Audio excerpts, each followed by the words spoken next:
Welcome student, welcome to AKS sir classes. और आज का पाठ है जब मैं पढ़ता था। इस तस्वीर से हम सभी भली भांति परिचित हैं। ये तस्वीर है हमारे देश के राष्ट्रपिता मोहनदास करमचंद गांधी की, जिन्हें हम महात्मा गांधी के नाम से जानते हैं। यह इनकी आत्मकथा है। इसमें इन्होंने जब वह पढ़ते थे उसके बारे में बताया है। आइए इस पाठ को शुरू करते हैं। मेरे पिता करमचंद गांधी राजकोट के दीवान थे। वे सत्यप्रिय, साहसी और उदार व्यक्ति थे। वे सदा न्याय करते थे। मेरी माताजी का स्वभाव बहुत अच्छा था। वे धार्मिक विचारों की महिला थी। पूजा पाठ किए बिना भोजन नहीं करती थी। 2 अक्टूबर सन 1869 ईस्वी को पोरबंदर में मेरा जन्म हुआ। पोरबंदर से पिताजी जब राजकोट गए तब मेरी उम्र 7 वर्ष की रही होगी। पाठशाला से फिर ऊपर स्कूल में और वहां से हाई स्कूल में गया।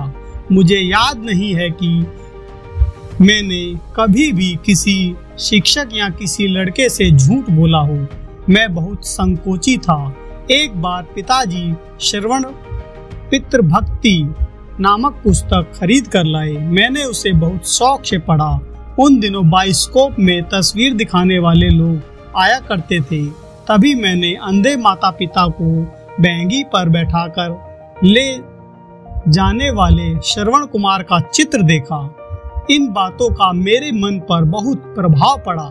मैंने मन ही मन तय किया कि मैं भी श्रवण की तरह बनूंगा। मैंने सत्य हरिश्चंद्र नाटक भी देखा था।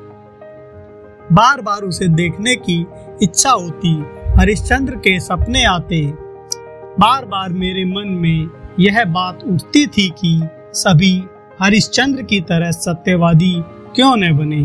आप सभी बच्चों ने भी हरिश्चंद्र का नाम जरूर सुना होगा। किस किस ने हरिश्चंद्र का नाम सुना है हमें कमेंट करके जरूर बताना। यही बात मन में बैठ गई कि चाहे हरिश्चंद्र की भांति कष्ट उठाना पड़े पर सत्य को कभी नहीं छोड़ना चाहिए। मैंने पुस्तकों में पढ़ा था कि खुली हवा में घूमना स्वास्थ्य के लिए लाभकारी होता है। यह बात मुझे अच्छी लगी और तभी से मैंने सैर करने की आदत डाल ली। इससे मेरा शरीर मजबूत हो गया। एक भूल की सजा मैं आज तक पा रहा हूँ। पढ़ाई में अक्षर अच्छे होने की जरूरत नहीं। यह गलत विचार मेरे मन में इंग्लैंड जाने तक रहा। आगे चलकर दूसरों के मोती जैसे अक्षर देख के मैं बहुत पछताया। मैंने देखा कि अक्षर बुरे होना अपूर्ण शिक्षा की निशानी है।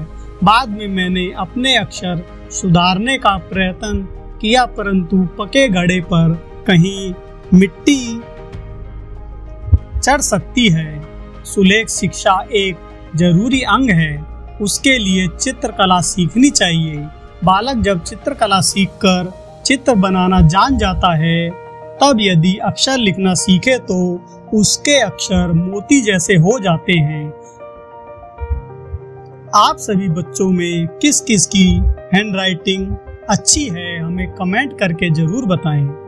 अपने आचरण की तरफ मैं बहुत ध्यान देता था। इसमें यदि कोई भूल हो जाती वो मेरी आंखों में आंसू भर आते। मेरे हाथों कोई ऐसा काम हो जिसके लिए शिक्षक मुझे दंड दे तो यह मेरे लिए असह्य था। मुझे याद है कि एक बार मुझे मार खानी पड़ी थी। मुझे मार का दुख न था पर मैं दंड का पात्र समझा गया। इस बात का बहुत दुख था। यह बात पहली या दूसरी कक्षा की है। दूसरी बात 7वीं कक्षा की है। उस समय हेडमास्टर कड़ा अनुशासन रखते थे, फिर भी वे विद्यार्थियों के लिए प्रिय थे। वे स्वयं ठीक काम करते और दूसरों से भी ठीक काम लेते थे। पढ़ाते अच्छा थे।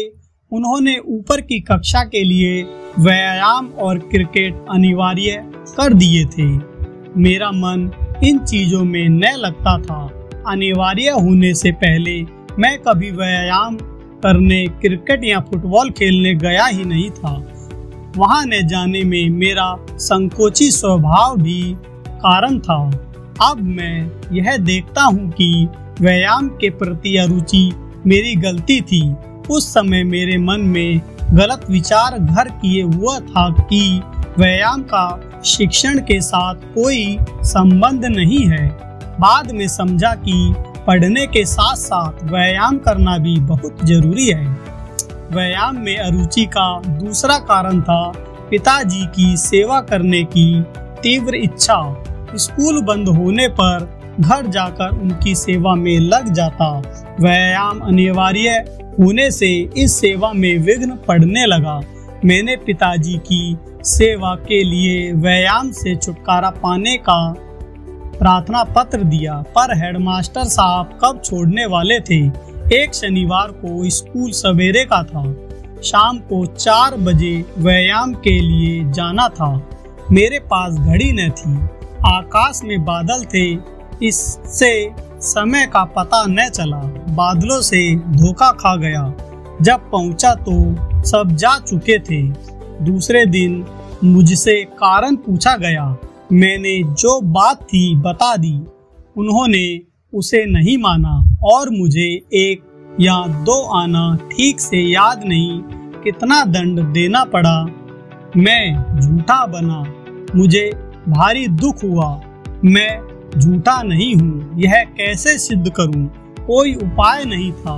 मैं मन मार कर रह गया। बाद में समझा कि सच बोलने वाले को असावधान भी नहीं रहना चाहिए।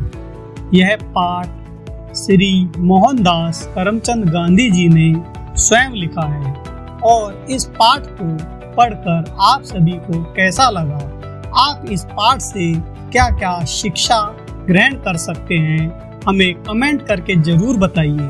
और इसी प्रकार के इंटरेस्टिंग कहानियों के लिए हमारे चैनल AKS सर को जरूर सब्सक्राइब करें। Thanks for watching this video.